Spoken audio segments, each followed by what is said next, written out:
In this brand new video, you will now discover iterations in Python, using for and while loops, so you can improve the execution flow of your program. Please, do not forget to smash that like button, for the YouTube algorithm, since it does really help supporting us, and providing new free content, once a week.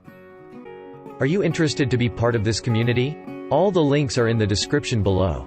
Now, let's play this video.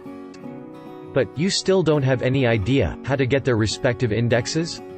You can use the range function in for loops to iterate through a sequence of numbers. Plus, it can be combined with the len function to iterate through a sequence using indexing, as follows. This way, you can get the exact position of the current item in the list.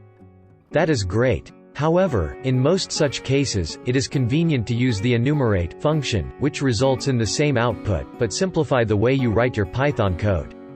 Indeed, the enumerate function will provide a tuple that you can then unpack to get both the index and the value of the current item. Here is an example, with the exact same result.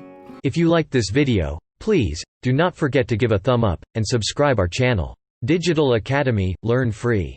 Thanks for watching this video. Please subscribe. Hit the notification bell. Like, comment, and share.